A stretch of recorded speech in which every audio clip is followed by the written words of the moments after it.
Uber burned $1,200 in AI costs in a 2-hour demo. Not a product, but a demo. And then his own company admitted they couldn't tell what all that money actually bought him. And today, Microsoft told its own engineers to stop using an AI coding tool because the bill got too big. And that's Microsoft. Told its own people to stop. Also, nearly half of AI work that American companies run through one big platform is now running on Chinese models.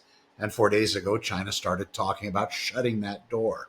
Also, almost half of the American adults use AI now. Fewer than 7 out of 100 pay for it. So who exactly is paying for your free ride? And what are they getting out of it? And here's the big one. The thing that ties all of it together, everything you think you know about dopamine, is wrong. It's not the feel-good chemical, and it never was. And once I show you what it really does, you are going to see this whole AI boom in a completely different way. You're going to see it in your phone, in your business, in your bank account. And if you've ever sat in a parking lot with a bag of fast food you didn't even want, you're going to see it there too. Plus the Santa Clarita housing numbers, what's 45 days on market really means if you're thinking about selling, you know where you are, so let's go. We're going to start with Uber because Uber is the perfect case to talk about. Their chief technology officer, CTO, sat down for a 2-hour demo. That's just a demo, just showing people how cool the AI tools are. 2 hours. And when it was over, he burned through $1,200 in AI costs. $1,200. Not a product launch, not a month of work, a demo. And later, the president of Uber stood up in public and said the quiet part out loud. He said the AI usage didn't seem to match up with any real features that actually shipped to customers. So they spent the money. They enjoyed spending the money. And when the smoke cleared, it was like Vegas. They couldn't point at what they got. This isn't a tech story. This isn't even a money story. This is a brain story. And the same thing is happening to you, just with smaller numbers. So let's talk about the brain. Let's talk about dopamine because everybody throws that word around like they know what it means. Dopamine hit, dopamine rush, dopamine detox. People say it the way that they say gluten. Confident, but wrong. Here's the truth. Dopamine is not a pleasure chemical. It never was. A scientist named Kent Berridge at the University of Michigan spent 30 years pulling this apart. And what he found breaks the whole story you have in your head. Reward is not one thing. It is two things wearing the same coat. There is wanting and there is liking. Two different systems, two different sets of wiring, and dopamine runs wanting. Dopamine does not run liking. Liking runs on a small, fragile little system, tiny spots in the brain about the size of a grain of rice. The system breaks easy, and here's the kicker, it does not need dopamine at all. Wanting runs on something totally different. Wanting runs on a big, loud, heavy-duty machine that never shuts up. That is the dopamine system, the seeking system, the go-get-it system, which means, and I want you to really hear this, you can't want something with your whole chest and not enjoy 1 second of it when you finally get it. Berridge proved that in the ugliest way possible. He turned the dopamine up in rats until they could chase a probe that shocked them, a thing that hurt. They wanted it. They did not like it. They went for it anyway, over and over, because the wanting system does not care what the liking system thinks. Now think about the last time you scrolled your phone for 45 minutes and felt worse at the end than you did at the start. You did not like it. You wanted it. Two different systems, both working exactly as designed. Nothing is wrong with you. You just found out the gas pedal and the steering wheel are not connected in the way that you thought. Here's the second piece. This is the one that runs the whole story today, so lock it in. Dopamine does not spike hardest when you get the thing. Dopamine spikes hardest when you are about to get the thing and you're not sure that you're going to get the thing. 3 scientists proved this back in 2003. For Oreo, Tobler, and Schultz, they watched dopamine cells fire in real time. When the reward is guaranteed, the response is small, polite even. But when it is a coin flip, those cells go wild. Maximum uncertainty, maximum fire. That is a slot machine. That is a fishing pole. That is a pull to refresh. And that is every notification that has ever buzzed in your pocket And now I want you to notice what else it is. It's an AI chat box. You type the question, you hit enter, and you do not know what is coming back. Maybe it's genius. Maybe it's garbage. Maybe it's the thing that's going to cause you to level up the rest of your life and finally be happy. Maybe it solves the thing you've been stuck on for 3 weeks, a solution to your most painful problems. Maybe it makes up a fact and says it with a straight face. Uncertain reward on demand, a complete hallucination or lie, about 3 cents a pull. And nobody planned all that. That's the funny part. And it's the scary part. They built the most perfect slot machine in human history by accident. And then they put it on every phone on earth, and they made the first 100 pulls free. So here's the sentence I want you to steal from the episode. Dopamine is not about crossing the finish line. Dopamine is about drawing the map. The chemical fires when the plan forms, when the path lights up, when your brain goes, oh, I see it. I see how I can get there. That's the surge, not the arrival. That arrival is usually a letdown. And you already know that because you have gotten things you badly wanted and felt strangely flat about them 20 minutes later, like Chinese food. And you told yourself something was wrong with you. Nothing was wrong with you. The wanting paid out on the way there. The liking never showed up for the work. Now hold that up next to what an AI assistant actually does for you. You show up with a fog, a half idea, a mess you cannot untangle.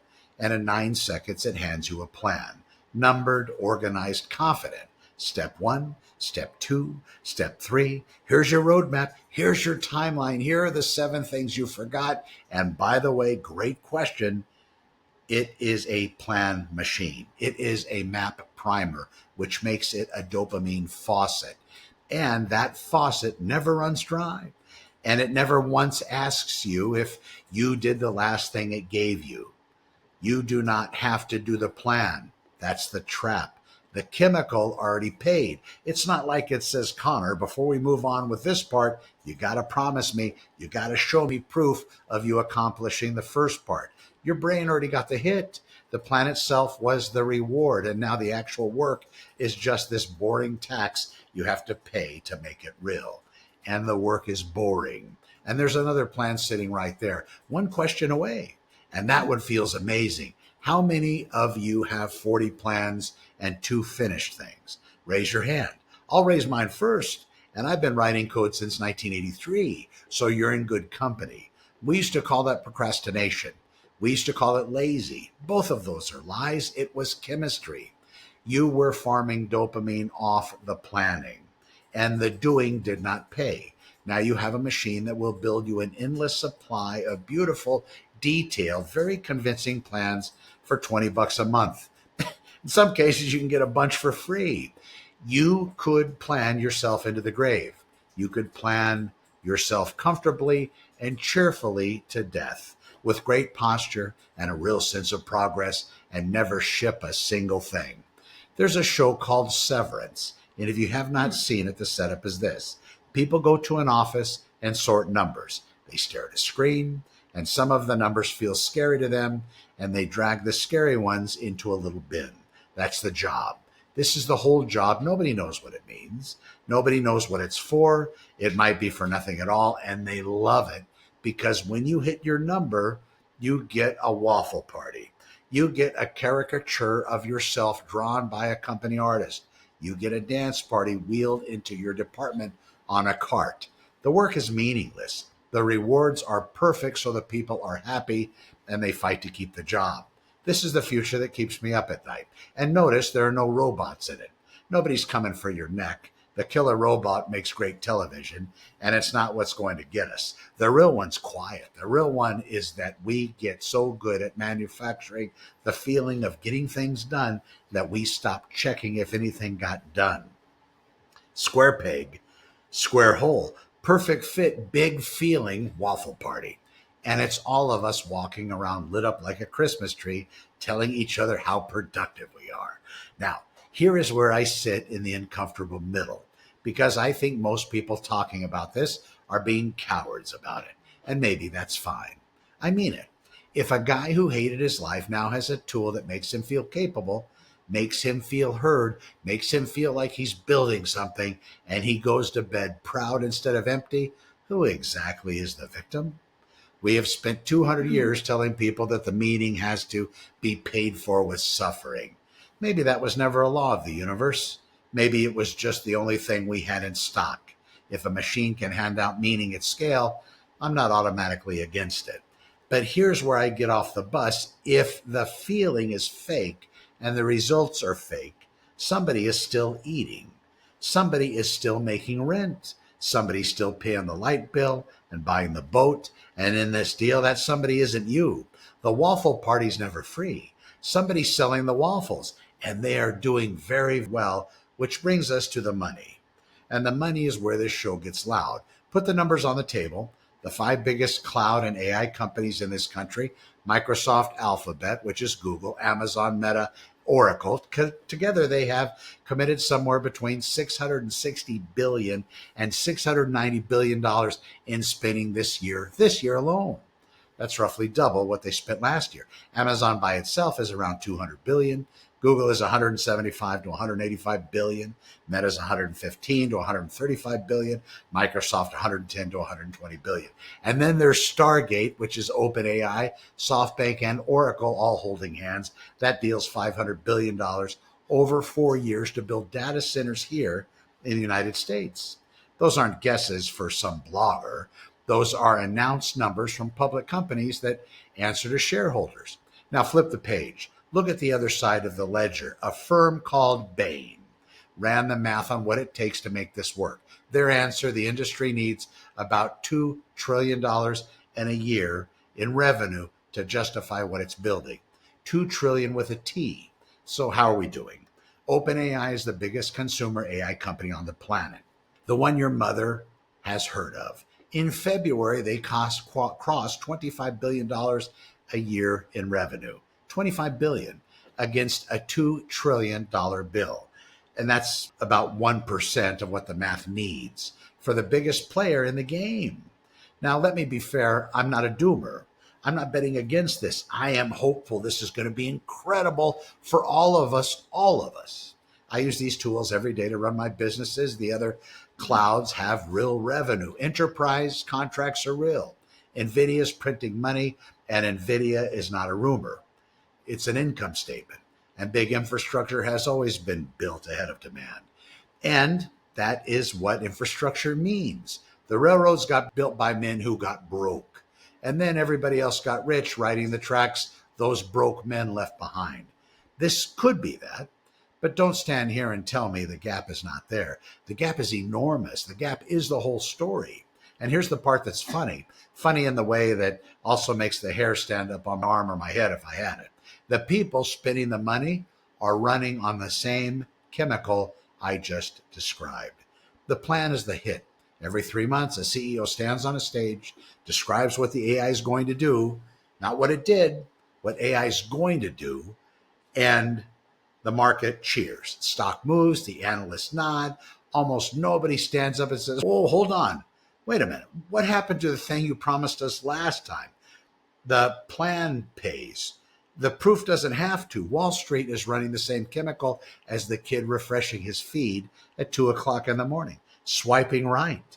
The only difference is the number of zeros, and the kid is definitely spending less. So come down out of the clouds with me down to the ground floor where the real pain is, because the bills are landing and they are ugly. This is a kind of AI now that people call agentic. It's the fancy word for when AI chains a bunch of steps together and goes off and does the work all by itself. Those tools burn 5 to 35 times more than a single chat question. And the spending per developer is up about 18 times in 9 months. That's 18 times. In 9 months, nobody's revenue went up 18 times in 9 months. Nobody's payroll dropped 18 times in 9 months. Back to Uber. Their tech chief said the budget he expected to need was gone before he could even use it. Inside the company, use of these agent tools went from about a third of their engineers to more than 4 out of 5. Between December and March, the whole year's AI budget was gone by April. Per engineer per month, they were sending anywhere from $150 all the way up to $2,000. And that is before you count the $1,200 the chief himself lit on fire in a 2-hour demo, which I keep bringing up because that was not some intern who didn't know any better. That was the man who signs the invoices. He did it in front of witnesses, and he couldn't stop because it feels good. Microsoft owns a large piece of OpenAI. Microsoft writes up to 30% of its own code and with AI. And Microsoft told engineers in a major division to stop using an AI coding tool because the bill got too out of hand. Microsoft told its own people to stop. Read that again. I ask yourself what your air conditioning company, your dental office are to do with that. And a research firm called Gartner now predicts that by 2028, AI coding costs will pass the average developer's salary. Sit with that. The tool costs more than the person it was supposed to replace. Here's the tell nobody's talking about. There's a job called FinOps. Those are the people whose whole life is watching cloud spinning and yelling at engineers. Those are the people whose whole life is watching cloud spinning and yelling at engineers about it. The share of them who are now responsible for AI spending went from 31% last year to 98% this year. 98% in 1 year. That's not an adoption curve. That's a fire drill. This is the whole building running for the exits with a clipboard. And the reason is the exact thing I've been describing. The spending feels like nothing while you're doing it. Every question is a nickel. Nobody in the history of world has ever felt a nickel. And then the statement shows up and it's 40 grand. And you sit there and you can't name one single thing on that bill. That's a casino floor. And it's not a software budget. Casinos figured out 100 years ago that if you make people trade their cash for chips, they stop feeling it because tokens are cheap. That's all they are. They're tokens. You're the floor. The drinks are free, and somebody took all the clocks off the wall. There's no windows. You can't tell what time it is. So what does a chief financial officer do when the bill goes straight up? Same thing you do when the name brand gets too expensive. You start eyeballing the store brand. And I've got bad news for the name brands. The store brand got really, really good. DeepSeek, Quinn, Kimi, GLM. These are open models out of China. You can download them. You can run them on your own machines if you have enough power. They change them, you change them however you want. Most estimates put them about 6 months behind the best American models, catching up. 69 months, though, cost 60 to 90% less. And here's a number that unhinged my jaw. An hour-long coding session that costs $10 on a top American model costs under 50 cents on DeepSeek. $10 to 50 cents. So you tell me, you're the money person. You've got a $1,200 AI agents running around the clock. What do you do? Because Coinbase already answered that. They cut their AI bill nearly in half by moving 1,200 agents into Chinese models, like a Chinese laundry. Probably a horrible joke. A company called Lindy moved their traffic off Anthropic into DeepSeek in June. And out loud, it will save them millions within months. Airbnb and the company behind the coding tool Cursor both admitted they used Chinese open models to build parts of their AI systems. And lawmakers opened investigations into both of them over it. And the share of AI work that American companies run on Chinese models through one big platform has stayed above 30% every single week since February 8th. It's spiked as high as 46%. 46%, that's nearly half. And the pattern that is coming out of this is smart. And you should copy it in your own shop. Use the expensive genius model for the thinking, for the planning, for the design, for the research, for the strategy. The part where being wrong costs you a month of your life or worse. Then hand the finished plan to a cheap model and let it grind out the work. Brain on the expensive model, hands on the cheap one.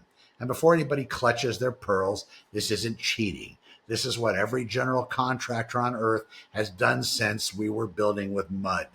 You don't pay the architect to swing the hammer. Now, on the plot twist, and this one landed 4 days ago. July 7th, Reuters reported that China is in active talks with Alibaba, ByteDance, and a company called Z.AI about limiting who outside China can use their best models. Those meetings were called by the Chinese Ministry of Commerce. The plan on the table has 3 tiers. Basic tools get a simple filing. Better tech tools get a security review, and the most powerful models get held back from public release entirely or kept inside China only. And leaking that tech could become a national security crime. And they punish pretty good in China. Is it law yet? No. But it's a report about discussions, and discussions die all the time. But think about the logic for 1 second. Why on earth would China keep handing us a free tool that guts the pricing power of America's most valuable companies? The dark read is they were never, ever being generous. The free models were a crowbar. You give the thing away, you're the pricing of the American labs, you get the whole world to build its house on your foundation. And then once everybody's standing on it, you decide who gets to keep standing. Or you just rip the carpet out from under them. The kind read is that they're just doing what we did to them. We block the chips, they block the models. Everybody gets protective eventually, and nobody in this fight has clean hands. Pick whichever version helps you sleep. The action item is the same either way. If you just moved your whole business into a free Chinese model because it saved you 90%, hear me. Free is a price. It's not a promise, so always have a backup. Know exactly what you would do next Tuesday if that download link went dark and the system stopped answering. Do not build your house on somebody else's land and then call it a secure foundation. That's not strategy, that's squatting. Now let's talk about the part nobody wants to say into a microphone. About 49% of American adults now use AI chatbots.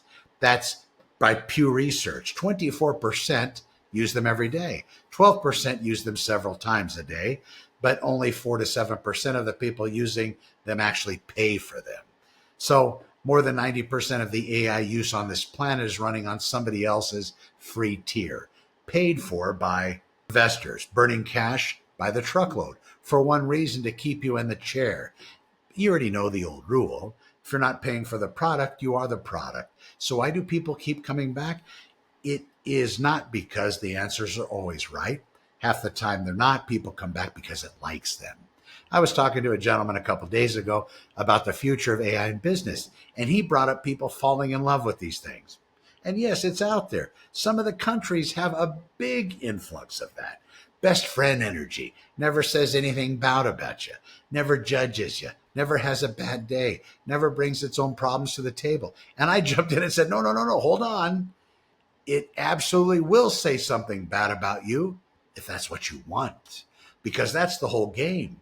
It's not built to be nice. It's built to be whatever keeps you in the chair. And for some of you, nice is not what keeps you in the chair. Some of you want a cheerleader. Some of you want a drill instructor who tells you that you're soft and you're wasting your life and get out there and make something of yourself. Some of you want a counselor who never watches the clock. Some of you want something to argue with because you got nobody left who'll argue with you straight. And some of you want to be told that you're a disappointment.